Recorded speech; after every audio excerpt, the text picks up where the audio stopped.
Recording. Well, welcome to the podcast. This is your boy DJ Rick Flo. So the reason why I want to start this podcast is that I'm an entrepreneur myself. I'm a DJ and I have a 9 to 5, and everybody wants to do something that they would really love to do, and they either something is holding them back. Either they have a regular 9 to 5, or they have family. But hey, it's always a good time to just get started. So you just put one foot at a time and get started. Yep, that's a bit. All right, so my first guest of the podcast is my cousin Sid. Sid is a professional singer, and he has a regular 9 to 5, and he does singing on the side. So, we're going to just get started with Sid. So, Sid, would you like to tell the people a little bit about yourself? What kind of songs you like? Okay, Kev, thank you. So I wouldn't go as far as saying professional. I'm more of an amateur, more of an amateur singer. You know, growing up in Jamaica, music has always been in the blood. Started out from a very tender age, first in church, just not being a part of any official what groups in church or anything is, they would call you up who wants to give a testimony. My testimony was always singing. So, I can't recall what age it was, but I would know it was the first time I hit the stage was before the age of 5 in my mom's church, and loved it ever since. Oh, great. Throughout, you call it school, what we'll call in America middle school and stuff, always took part in different like talent competition. They would have like different gigs that we will do, like different events throughout school. But what really got me into it as a passion talent, I would say in high school. In Jamaica, high school is in the 7th grade. So that's where I started in the school choir, where we would rehearse 5 days per week. We would take part in what you call it, the JCDC festival. These were like big festivals, competitions that the entire island would take part in. So, definitely something that piqued my interest, and I enjoyed it a lot. Okay. All right. So from you as 5, do you have any like favorite singers, you would say? So singers have changed over the years, but back then, definitely used to love Sanchez, especially, his gospel songs and stuff. Sanchez always had and still have that beautiful voice. What you call it? Like I always like Richie Stevens, and I wouldn't consider him a vocalist, but definitely Buju Banton in terms of he's more of a DJ, but he's more of a spiritual singer, if I would call it that way, more passionate. But definitely Buju was one of Oh, my yeah. favorite artists growing up. Yeah, Buju was a good singer. And the one thing I liked about Sanchez was his melody. Mm-hmm. What do you think about your melody growing up? Did it evolve? So, in terms of singing for me, and compared to Sanchez, Sanchez has always been more like a solo artist. I've always been in terms of like a group, a choir performing arts. So mine is always more of a collective. So in terms of melody changing, it all depends on the song and the project that we're working on. So because I'm not a solo artist, so Okay. I guess All that's right. what differentiates me. All right. So can you give us back to your first performance, whether it be as a kid or your first huge performance that you can remember? Okay, so I have several. The first performance of consequence that I would remember when I was at Calabar, it was in the 7th grade, go back to the JCDC festival. Mhm. Back in that time, that was around the year 2001, year 2002. And at that time, the Ward Theatre was still open in downtown Kingston. And this was the first time I'm performing in an actual performing arts theater. That was very huge. It has like Right. 3 stories. Oh, And I wow. remember yeah, it was packed because it was schools from all over Kingston and all over the island. So, there are different categories that my school entered, and we had to compete. It was nerve-wracking to say the least at first. I can Yeah, imagine. it was a full auditorium, like so many kids looking at you. It was scary. But although it was scary, what gave me comfort was the fact that I was a part of a group. So I Yeah, wasn't standing there by myself. okay. All right. All right. So looking back then, even though you were still with a group, you still had to be nervous. So what made you say, well, let me just go out there and just try it? You As I know? said, it was easier. It was definitely easier in terms of me being a part of a group, because in terms of the section that I'm singing Mhm. at that time, my voice hadn't developed as yet. I was still a preteen going into teen. So Right. I would sing what you call treble. That is the male equivalent to a female soprano. So the high, like the opera kind of sounding tone. Okay. So that was my section in terms of the treble part of the choir. So I had the group. What really, really got the nerves going was when my choir director decided, hey, in this song, this particular performance, you're going to sing a solo. Oh, wow. So solo basically means you're still a part of the group, but there's a particular section of the song where you are leading it or you're singing alone Right. before the group came in. To say the least, that didn't go well. Oh, really? No, I was practicing confident and stuff, because in rehearsal amongst your group and stuff, it was easy because you were among people you were familiar with. But when it went for the live performance, I had stage fright. Oh, wow. I can imagine. I can imagine. So you said that you had to practice. What was the creative process like? Uh, so you would go home, you'd practice. How many, like, for example, how many hours you would go home and you practice? No, so remember, this was at school. This was during high school. So Right. this was after school. So I would say rehearsals would be around maybe 2 hours per day. So you're doing that for the entire school term, 2 hours per day, 2 hours per day. So that would make it to be like working about 10 hours per week, sometime more, sometimes it goes to three.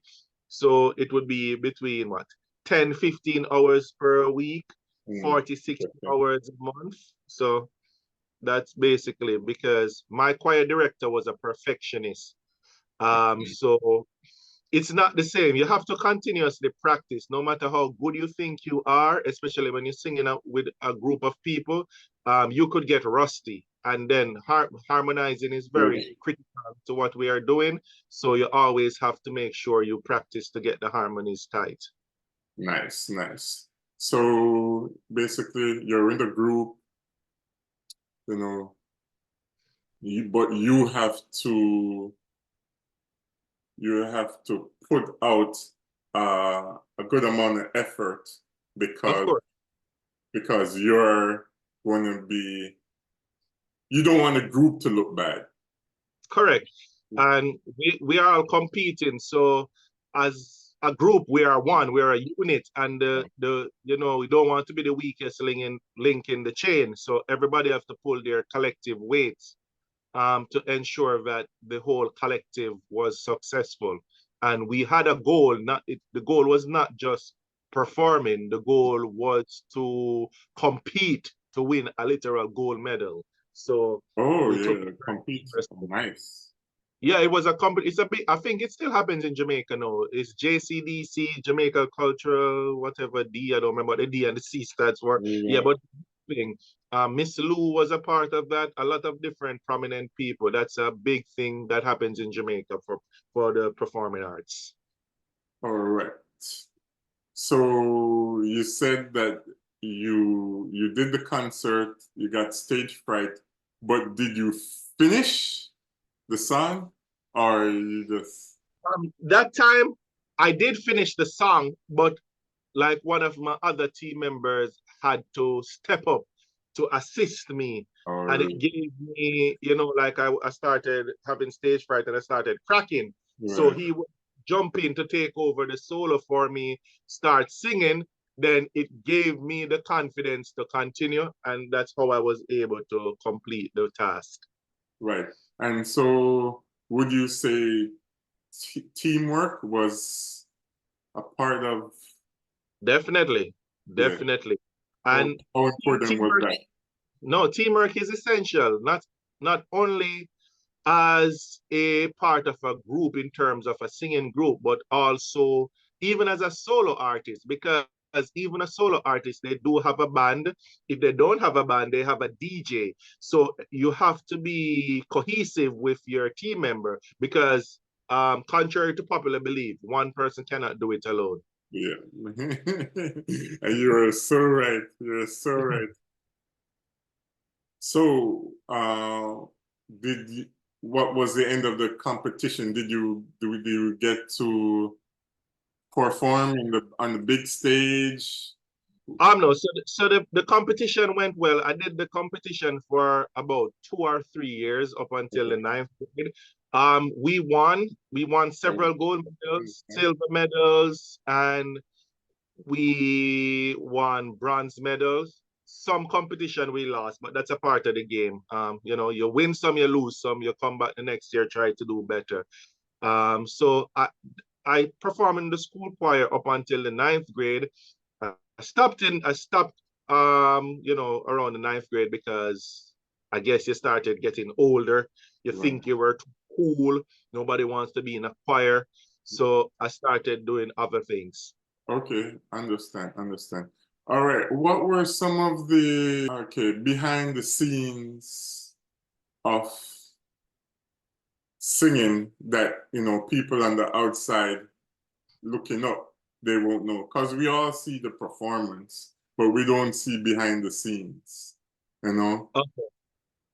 I can touch on behind the scenes, but let me jump from I told you I finished being, I guess, involved in singing per se Right. uh in the ninth grade. So, I would say 2 years later, graduated high school, maybe 3 years, a year after graduating high school, um, going to my another school that I was attending after high school, completing my A levels, Okay. walking home, to take the bus home, and I saw one of my former choir members, Okay. and he basically said to me, "Hey, you're still singing?" I said, "No, not really doing anything like that." Him say, that's sad. Him say, "Hey, I linked up back with Mr. Dose. Mr. Dose was our choir director at the time, and he was also the acting principal of the school. And he says, hey, Mr. Dose has a performing arts group that he has now, and they're actually um,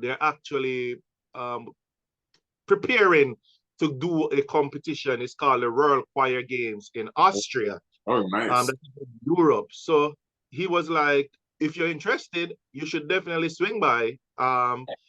So I was like, okay, cool. Went, I think it was a weekend. I went there and saw the group. It looked good. Different people I didn't know, of maybe one or two familiar faces from my high school, and saw Mr. Dose, and I just fit in. I got in where I fit in. Didn't really Right. have to rehearse. Not rehearse. I didn't have to audition because he was already familiar with me. I guess at that time my voice had changed.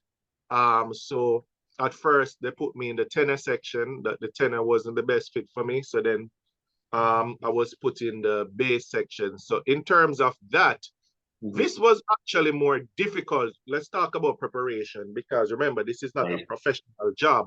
This is more of an amateur competition. So I still um, had I think I misspoke. I said I was at school at the time. No, I actually began working. Oh, So right. Okay. my regular 9 to 5 job, you know, you have to wake up very early because in those times in Jamaica, I don't have a car, so you have to take public transportation. And, you know, the roads get very busy in the morning. So I had to, you know, wake up very early to go to work, have a full day of work.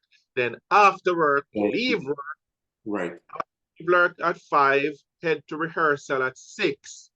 And we are rehearsing to get to rehearsal at 6. And we are rehearsing from 6 till about 9 or 10 o'clock at Oh night. wow. So it's 4 hours. Yeah, and that was for a competition that World Choir Games. So now we're not competing with other schools or local people. Now we Right. prepare for competition. Internationally. No, not nationally, the world. We Right. compete against countries all across the world. So that was very, very, very difficult. Right. And the That's thing about, another level. oh my Lord, you keep rehearsing and rehearsing the same songs over and over and over again. You even sleep when you're sleeping, you're hearing the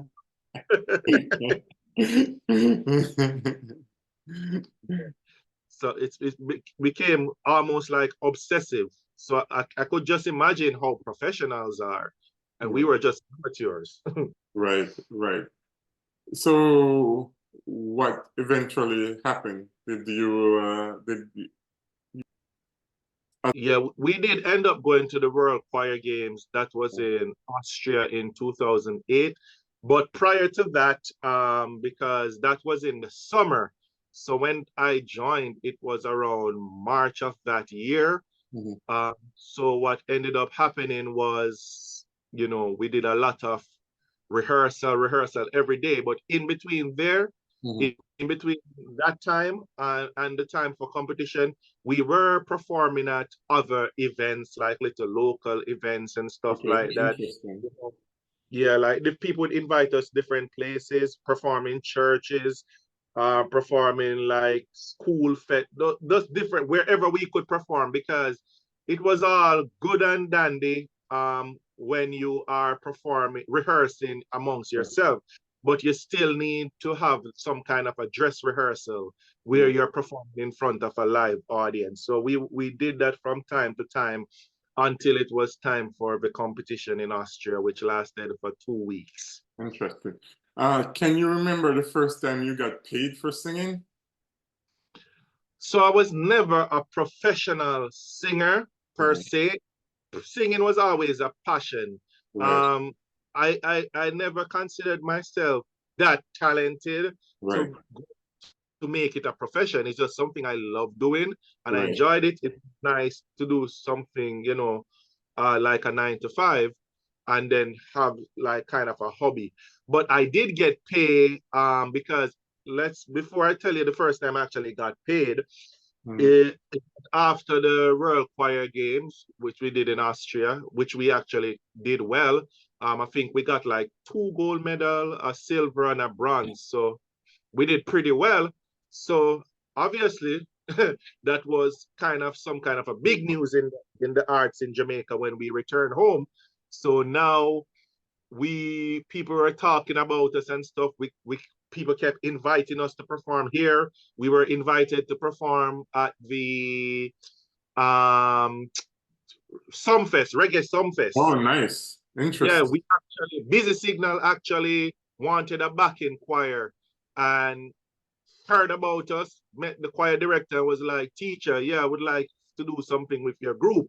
And then we did that.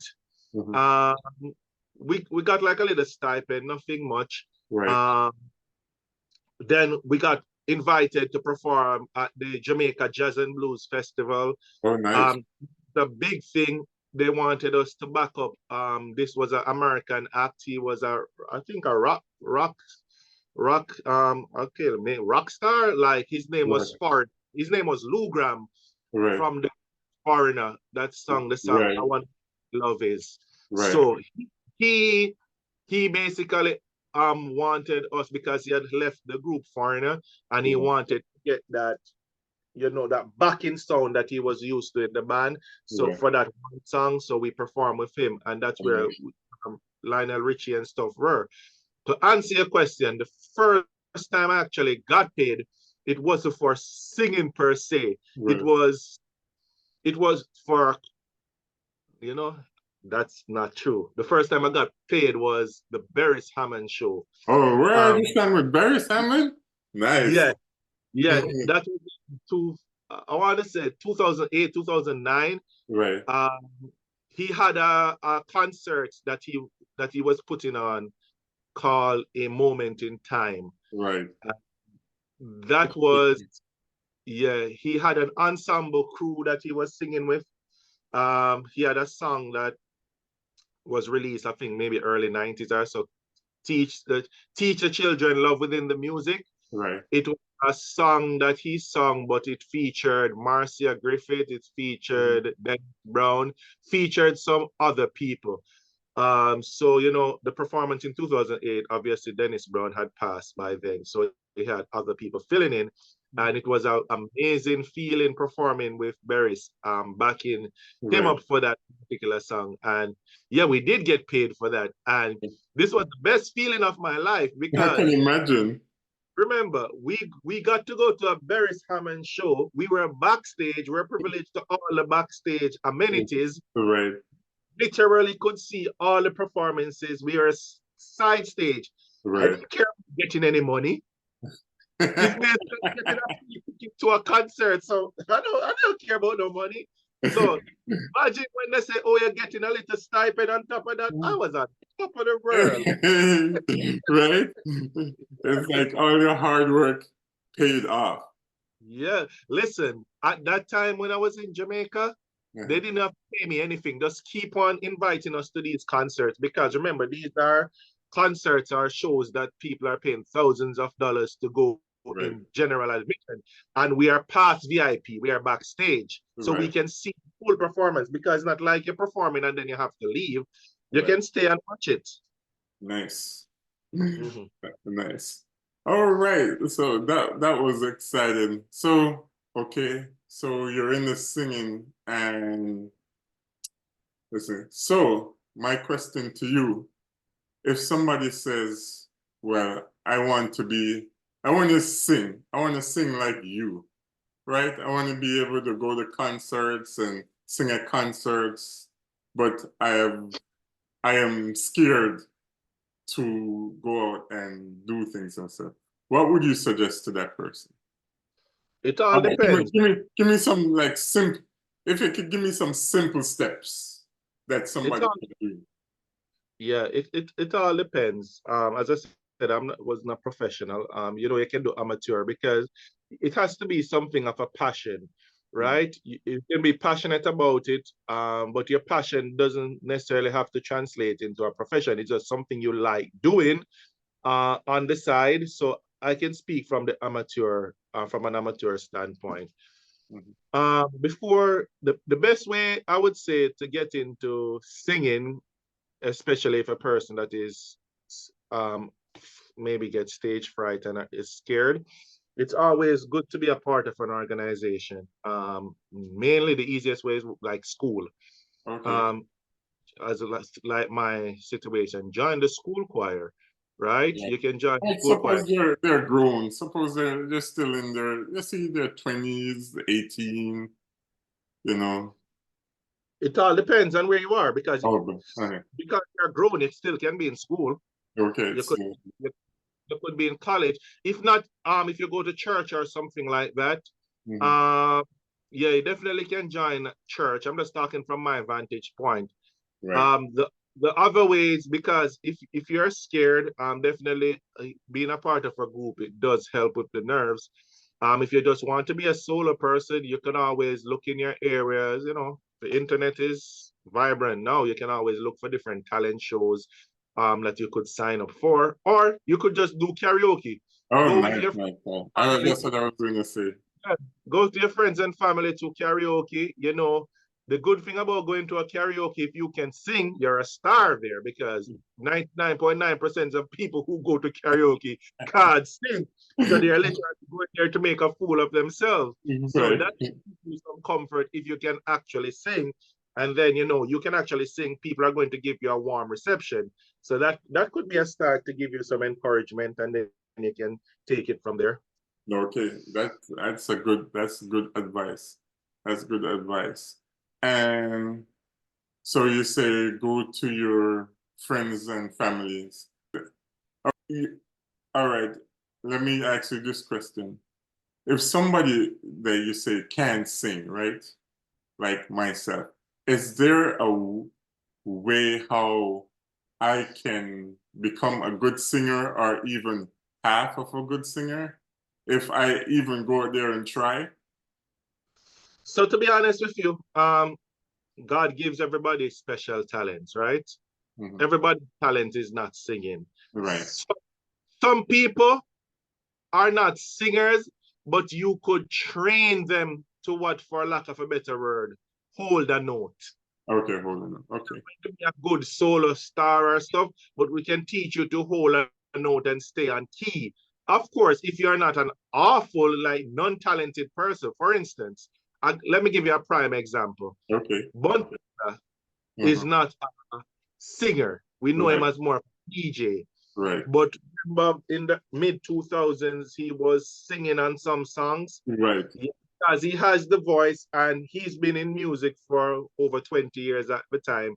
right, So he's familiar with tone and sounds like that. Even though he may not be hitting high notes, right, there is a range in which he can stick in right, and sing and hold the note and it actually comes out good. Then you right. have a backing band and backing singers to help you harmonize to make it. Oh, okay, makes sense. So, yeah, you have those kind of people. But if you just can't hold a note to save your life, there's no, try something else. Try something. Try something. Singing is not for you. Singing is not for you. All Yeah, right. it's not So for everybody. it's not for everybody. All right. Hey, that's the reason why I started this podcast. So even if, like you just said, even if you can't sing, there's always something you can do in the music industry. You can go sing. If you can't sing, you can learn to play an instrument. If you can't learn an instrument, like me, I know I can't sing, so I learned to DJ. So I can Mhm. DJ and back the singer up. You understand what I mean? There, there's a lot there, and the thing about it is you don't always have to be upfront or be that person that is the vocalist and stuff. There's so many different stuff that you can do. I never ever touched on this, but not just as a singer. When I was in church, I was like an assistant sound engineer and stuff like that. Mhm. So basically, there's stuff you can do and still be involved in the music. You could be involved in live performances as an engineer. You can learn how to play an instrument, as you alluded to, become a DJ. So just find something that you're interested in, and these things you can practice until you become better at it, right? It's like starting a new job. Right, Um, you could be talent. Some people can be talented guitar players and stuff like that, but they have to start somewhere, right? right, And then learn how to play it, and they realize, oh, I have a gift for it. If you don't have a gift for it, you just learn how to play it, continue practicing until you become very good at it. So right, those other stuff you can do in music other than becoming a vocalist. right. Do the 10,000 hour rule. Yep, You can put yep. 10,000 hours in anything. If you don't learn it well, You're gonna learn it well, just not a singer. right. All. All right. Well, we have come to the end of the interview. I thank you very much. Appreciate your time. If anything, if anybody want to reach out to you for any singing gigs, you want to give them your social media or anything. Singing for me was a lovely thing, back in the day. For me, Right. I'm a family man behind the scenes, but Okay. definitely what I would advise people, if this is something you're passionate about, just just get started. Just dive in, go to Right. karaoke. That's the name of the podcast. Let's get started. All right. All right.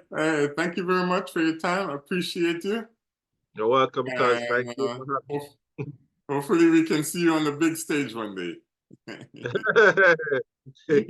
You get the All right. love back. Yes, sir. All right. Cool. All right. Wow.